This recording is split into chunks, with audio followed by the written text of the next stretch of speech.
بسم الله الرحمن الرحيم الحمد لله رب العالمين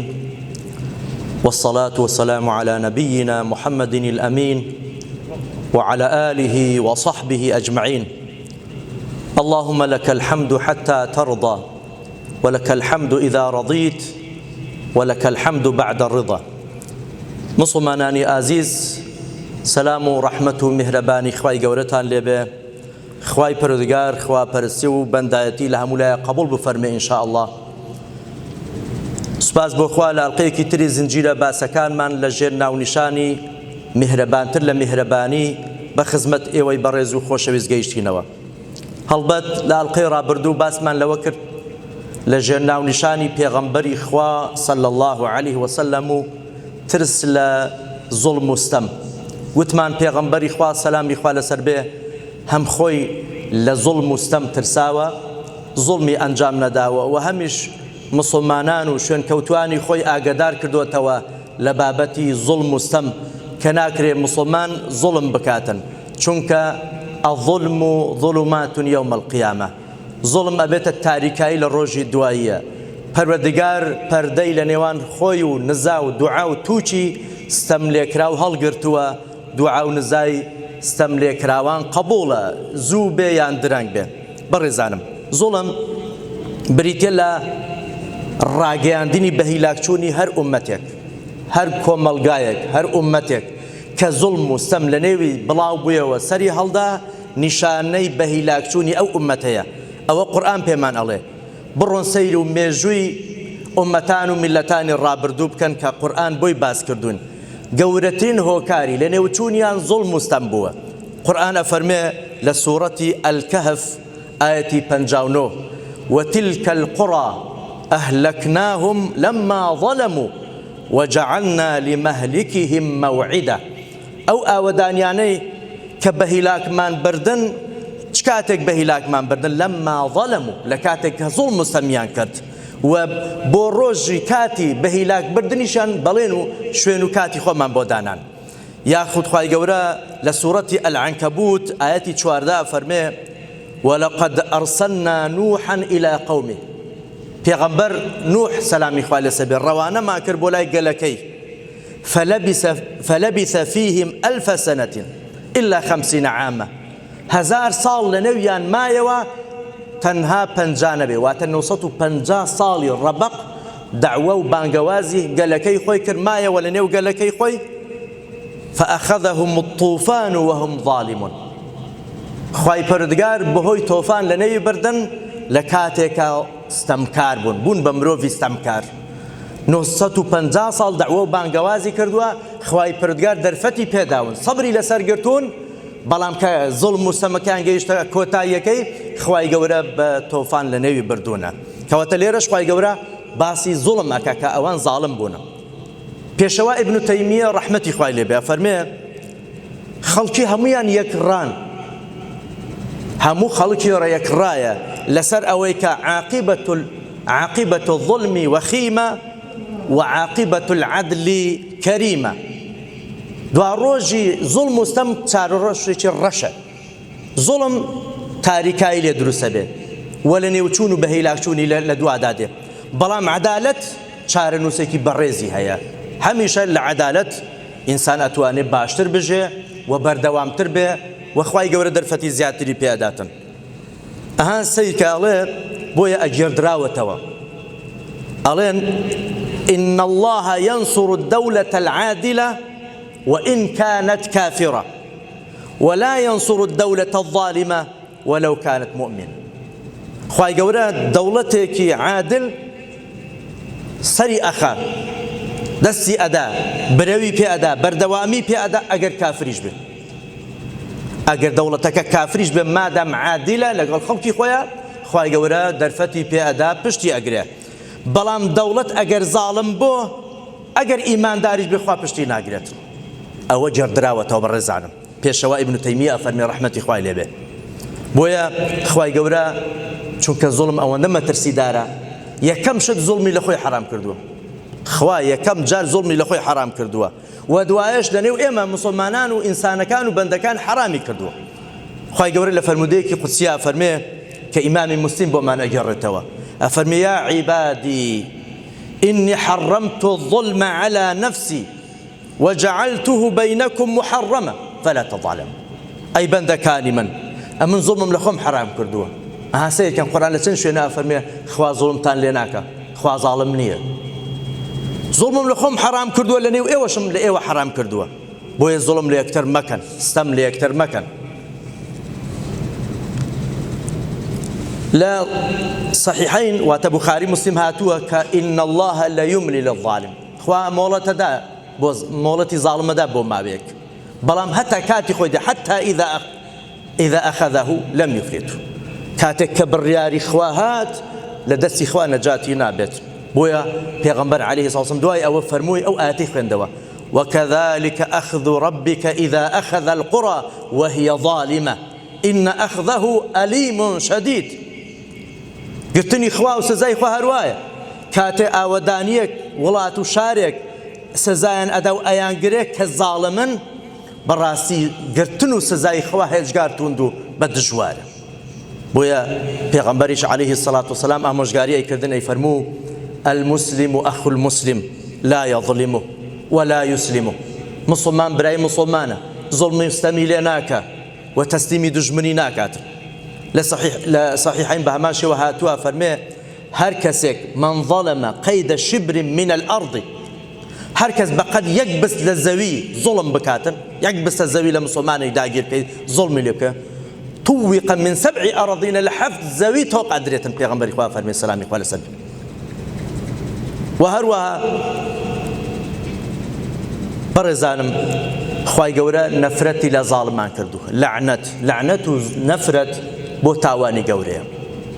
أفرمي ألا لعنة الله على الظالمين أقدار بالنفرت نعلتي خوال ظالم مستمكاران بيت إبراهيم تيمي الله إن الرجل لا يظلم مني فأرحمه في أيواه يا ظلم ليك والله أمن بزايم بيداديتوا أريد ديناري پیاوێکی چاک دزران لە خوراسان کەسێک چەند دینارێکی پیاوێکی چاکی ساڵحیان لە خوراسان لیان دزی دەڵێ فەجەعەلە یەبکی پیاوەکە دەستی کرد بە گریان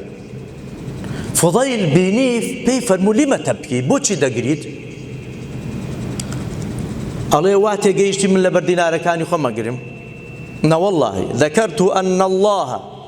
سوف يجمعني بهذا السارق يوم القيامة فبكيت رحمة له والله بو أو أقرم أو بركوتوا كلا الروجي دوا إخوائي قورا منو أو دزي من مالي مني دزي بيكا وكما نكاتو لي برسينا وما لقلا كاتن والله وكو رحم بزيك بو إنسان قريام كخويتو شي أو مالو يراني قيامتك واتا مسلمانا أو اندب بزيين بۆ کەسێکی کە زوڵمیشی لێکە ئەگریێ ئەزانێ کەوا چارەنووسێکی ڕەشی بۆ خۆیان بژاردووە بەڕێزانم زوڵم جۆری هەیە چەند جۆرێکی هەیە دانان ئەفەرمون 3 جۆر زوڵم هەیە یەکیان ظلم بين الإنسان وبين الله تعالى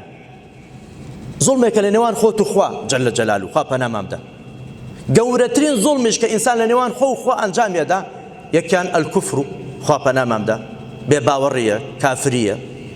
کەوا کەسێک کە کافرە گەورەترین زوڵمی لە نێوان خۆ و خوا ئەنجامدا و خوا پەنامام بدە دوو ئەشیرک و شەریک و هاوبەش بڕیاردانم بۆ خوا پەنامام بدە گەورەترین زوڵمی کردووە لە بین خۆ و خوای و سێیەمیان النیفاق و منافقێتی و دەغەڵیە دووڕوویە ئەوەشیان ئەو کەسێک کە نیفاق ئەکا واتە منافقەتی ئەکا ئەو ئینسانش گەورەترین زوڵمی کردووە دەرحەق خوای گەورە بۆیە خوای گەورە ئەفەرمێ إن الشرك لظلم عظيم شەریک بڕیاردان بۆ خوا زوڵمێکی ستەمێکی زۆر گەورەیە خوا ناوی لێ ناوە زوڵم بۆیە کە خوا هەندێک لە زانان دەفەرمێ کە خوا فەرمێ ألا لعنة الله على الظالمين واتە ألا لعنة الله على المشركين کە گەورەترین جۆری زوڵمیان ئەنجام داوە کە شەریکە بەرامبەر خوا پەنامان بدە جۆری دووەمیان زوڵم مستەمێکە لە نێوان خۆمان و خەڵکی خوای گەورە فەرمێ وجزاء سيئة بمثلها سزای هەر خراپێک بەقەد ئەو خراپەیەکە یعنی تۆ خراپەیەکت بدەر حەق کەسێک کردووە خوا چەند قات زیانت پێ ناگەێنێ، خوا چەند قات وەکو دەڵێ سزات نادا، بە خراپەیەکت کردووە خوای گەورە بەرامبەر خراپەکە سزات لێ وەرەگرێتەوە، چونکە خوا خۆی ئەفەرمێ ئینەهو لا يحب الظالمین، خوا زاڵمانی خۆش ناوێت، هەر کەسێ زوڵم کە بزانە خوا ئەو کەسەی خۆش ناوێت، ڕقی لە زاڵمانە خوای گەورە، و هەر کەسێک زاڵمی خۆش بووێ لەگەڵ زاڵم بێ کەواتە لەگەڵ خوا نییە، خوا ئەو کەسەشی خۆش ناوێت. إنما السبيل على الذين يظلمون الناس، چێن ئەوانی کە زوڵم لە خەڵکەکەن، ئەوە جۆری کە زوڵم لە خەڵکردنە. سێمیان ئەفەرموون ظلم بينه وبين نفسه، ئینسان جاری وێ زوڵم لە خۆی یەکەم، نێوان خۆت و نفسی خۆتی، مەبەستیشان ئەڵێن ها قورئان ئەفەرمێ فمنهم ظالم لنفسه، هیوایە زوڵم لە خۆیەکە خۆی، یان ئەفەرمێ ظەلەمت نفسی، قورئان ئەفەرمێ زوڵمم لە خۆم کرد. چەند خەڵک هەیە زوڵم لە خۆیەکە، زوڵم لە نفسی خۆیەکە، ئەوەشیان هە جۆرێکی ترە لە زوڵم. کەواتە بەڕێزانم زوڵم هەر زوڵمە، بەڵام ڕەنگە سزاکانیان فەرقی هەبێ. زوڵم لە خۆت بکەی هەر زوڵمە، زوڵم لە منداڵەکانی خۆت بکەی هەر زوڵمە، زوڵم لە کەسوکاری خۆت بکەی هەر زوڵمە، لە دەرو دراوسی خۆت بکەی هەر زوڵمە، لە ژێر دەستەکانی خۆت بکەی هەر زوڵمە، لە نەتەوەی خۆت بکەی هەر زوڵمە، لە نەتەوەیەکی تر بکەی هەر زوڵمە، لە ئیماندارێکی بکەی هەر زوڵمە، لە کافرێکی زوڵم بکەی هەر زوڵمە، هەر حرامە. خوای گەورە زوڵمی حرام کردو. ئەزانن سەرچاوەی هەموو شەڕ و خراپەیەک چییە بەڕێزانم؟ ئیمامی ئیبن قەیم ئەفەرمێ سەرچاوەی هەموو خراپە و خراپاکارێک لەو دنیا دووشتە، الجەهل و الظلم، نەزانی نەفامی لەگەڵ زوڵم، هەمووی لەو دووشتە سەرچاوە دەگرێت. ئەفەرمێ الئینسان خولق فی الأصل ظلوما جهولا، وەکو قورئان ئاماژە پێەکە. هەر لە ئینسان کە خۆڵقاندراوە کەسێکی زاڵمە، یعنی حەزی زوڵمی تێدایە و غەریزەی جەهلیشی تێدایە، بۆ ئەو دووشتە وای لێکە کە ئینسان تووشی خراپە بکات. سەیرکەن پێغەمبەری ئازمان صلی الله عليه وسلم چەند خۆی لە زوڵم ترساوە، ترس لە زوڵم مستەمکاری نەکرد دڵی پێغەمبەرمان سەلامی خوا لەسەر بێ، دڵی تەواوی پێغەمبەرانی خوای پڕ کردووە، دڵی تەواوی پیاوچاکانی پڕ کردووە، هەمیشە ئەوان لە زوڵم ترساون، بۆ چونکە ئەزانن زوڵم لە ڕۆژی قیامەت، لە ڕۆژی دوایی چلێ پرسینەوەی توندی بەدواوەیە. پێغەمبەری خوا صلی الله عليه وسلم کە کاتێکە ئەو پیاوە بەڕێز و خۆشەویستە بوو، کە خوای گەورە لەو پایان مەزنەی پێبەخشی بوو، کە خوای گەورە غفر له ما تقدم من ذنبی وما تأخر، لە گوناهی پاش و پێشی خۆش بوو، کەچی لەوە ترساوە ئەگەر شتێکی دەرحەق هاوڵێکی خۆی کرد بێ بە زوڵمی لێکدا بێتەوە، هەستی کرد بێ نەبادە دڵی کەسێکی هێشان بێ، زۆر ترساوە لەو پێغەمبەر سەلامی خوا لەسەر. محەممەدی کوڕی عەلی کوڕی حوسەینی ئەبی جەعفەری باقر بۆمانە گێڕێتەوە، ئەڵێ أن النبي صلى الله عليه وسلم ڕۆژێکیان پێغەمبەر سەلامی خوا لەسەر بێ ڕیزی مسلمانانی ڕێک ئەخست، ڕیزی مسلمانانی ڕێک ئەخست. یەکێک لە مسلمانان بە ناوی سەواد کەمێ ورگی زگی لە دەرەوەی ڕیزەکە بوو، پێغەمبەری خوا صلی الله عليه وسلم شمشێرێک بوو یان هەر شتێکە لە دەستی بوو ئاواگیان دەست سکی گوتی یعنی کەمێ بکشێوە بڕۆ ناو ڕیزەکە ڕاست. ئەو پیاوە گوتی یا رسول الله ئەو جعتنی، ئەی پێغەمبەری خوا سەلامی خوا لەسەر تۆ ئازارت بە من گەیاند، وقد بعثك الله بالحق والعدل، دەی خۆخوات و بە حەق و عەدالەتی ڕەوانە کردووی، مافم بدەوە، حەقی خۆمە بێتەوە، تۆ منت ئازاردە، ئازارت بە زگی من گەیاند. ئەڵێ یەکسەر پێغەمبەری خوا سەلامی خوا لەسەر لەنێو هەموو خەڵکە سکی مبارەکی خۆی ڕوود کرد، پێغەمبەری خوا سەلامی خوا لەسەر فەرمی سەقی وەرە کاکە مافی خۆت وەربگرە، وەرە مافی خۆت وەرگە، من شمشێرێکم گەیاند تۆ سکی تۆ ئازارم پێگەیاند، وەرش تۆ ئازار بە سکی من بگەیەنەوە. ئەو پێغەمبەری خۆیە ئەوەیە میهرەبانتر لە میهرەبانی. ئەڵێ ئەو پیاوە یەکسەر غاری دا، باوەشی لە پێغەمبەری خوا دا و ماچێکی لە سکی پیرۆزی مبارەکی پێغەمبەری خوا کرد صلی الله عليه وسلم. ئەڵێ گوتی ما حەمەلەکە على هذا یا سەواد، باشە سەواد ئەگەر مەبەست تۆڵە وەرگرتنەوە نەبوو ئەوە بۆچی وات کرد؟ ئەڵێ گوتی یا رسول الله ئەی پێغەمبەری خوا ئێمە لە سەفێک ڕاوەستاوین ئەوە بەرەو غەزاچین بەرەو ڕووی مەرگەچین من نازانم ئەگەڕێمەوە بۆ نێو ماڵ و منداڵی خۆم یان نا نازانم جارێکی تر چاوم بە تۆ ئەکەوێتەوە یان نا واللهی حەزم کرد بۆ ئاخر لە حەزاتی ژانم ئەگەر کۆتایی ژانم بێ بۆ دوا هەمین جار پێسم بە پێسی مبارەکت کەوێتم ئەڵێ پێغەمبەری خوا سەلامی خوا زۆر دوعای خێری بۆ کرد زۆر دوعای خێری بۆ ئەو کەسە کرد سەیرکە بەڕێزانم ئەو ئینسانە داوای حەق خۆی کرد بەڵام پێغەمبەر ئامادەیە سەلامی خوا لەسەر خۆی لێ تۆڕە نەکرد سزا نەدا چۆن بێئەدەبیەکەی بەرامبەر پێغەمبەری خوا کە سەرکردەی هەمووانە پێغەمبەری خوایە سەلامی خوا بەڵام پێغەمبەری خوا ئامادە بوو بۆ ئەوەی ئەو بابەتە بۆ قیامەت نەمینێ زوڵمە دعایەکیشی هەبوو لە کۆتایی ئاڵێن أي فرموا اللهم إني أتخذ عندك عهدا لا تخلفيني خواجة من بيماني لتورقم خواجة دواءكم عهدكم في بديت فإنما أنا بشر خواجة من مروفة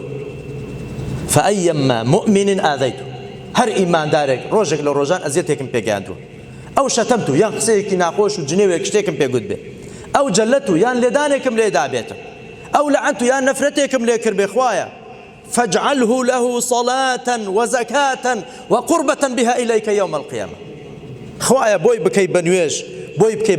بزكاة خوايا بوي بكي بنزيق بونا ولا خوت للروج قيامته أو دعاء أكل بو مسلمانا نبعد اشتكي لبير شو به غدرك اشتكي قسيكي مسلمانا قد يا ربي خواي قورا لو گناه من خوش بي خواي پرگل ظلم و ستم و خراپه کاری بمان پارێزی خواي ئەوەی کردومانە بە زانایی بیان بە نەزانی لێمان ببوورە تۆ عەفو لێ بوردەی خواي پەروەردگار برایەتی خۆشەویستی بخەیتە ناو دڵەکانمان ناو ڕێزەکانمان خواي پەروەردگار ئەو وڵاتی ئێمە و وڵاتی مسلمانان لە هەموو ناخۆشی و نەخۆشی بپارێزی والسلام عليكم ورحمة الله وبركاته